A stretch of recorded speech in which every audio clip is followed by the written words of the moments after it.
우리나라에서 대졸 신입사원이 되기 위해서 돈이 얼마나 필요할까요?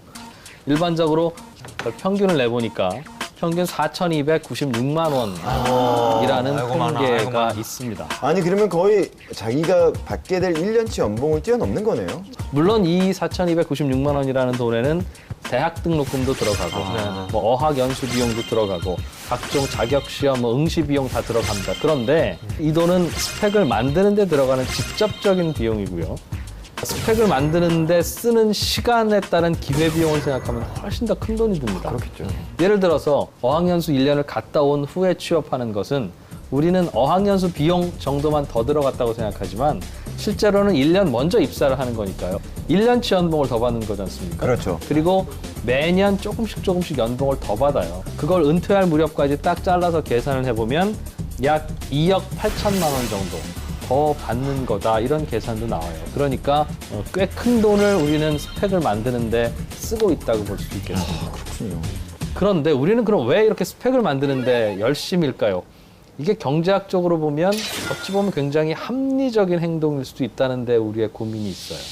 다양한 스펙들을 만드는 건 나를 채용할 기업들한테 이런 신호를 보내는 거예요. 예를 들면 난 이렇게 다양한 스펙을 갖출 만큼 재능이 있고 성실하다라는 걸 알려주는 겁니다. 그런 말이 되긴 하네요.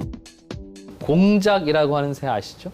공작의 수컷은 뭐하러 그렇게 아름다운 깃털을 갖고 있을까요? 암컷을 유혹하기 위해서. 암컷을 유혹하기 위해서 만들었다는 설이 유력한데 사실은 수컷 공작이 이런 아름다운 깃털을 갖고 있게 되면 그건 수컷 입장에서는 필요가 없어요. 자칫하면 천적한테 그게 목표가 돼서 빨리 잡아먹힐 수도 있습니다. 나뭇가지에 걸리거나. 그럴 수 있죠. 그런데도 불구하고 그렇게 화려한 깃털을 갖고 있는 수컷은 암컷들에게 어떤 이야기를 해주는 거냐면 이렇게 화려한 깃털을 갖고 있으면 맹수의 습격을 받을 가능성이 높다. 그러나 나는 이렇게 생존하고 있다.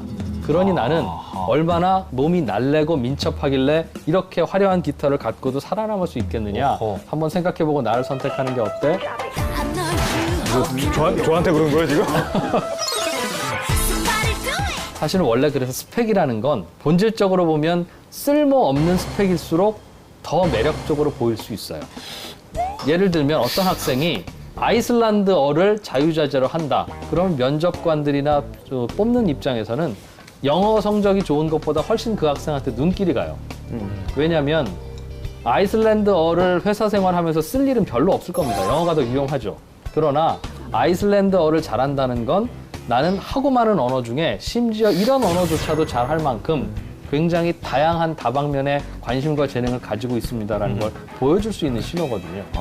그러다 보니까 어찌 보면 쓸모없는 스펙들이 취업 준비생들 입장에서는 그거 말고는 나를 보여줄 수 있는 것이 없을 수밖에 없다는 계산을 할 수 있다는 겁니다. 그러니까 변별력을 보여줘야 네. 그 변별력이 매력이 된, 자신의 그렇죠. 매력이 될 대기업 수밖에 취업 없는. 담당자들 입장에서는 그런 스펙들이 사실은 입사하거나 하면 아무 쓸모가 없죠.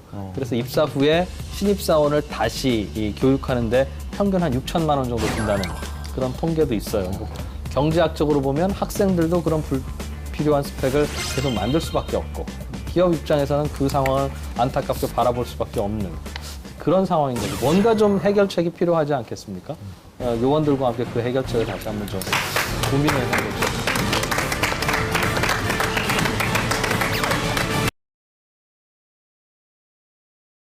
즐거움의 시작. Content Trend Leader, TVN.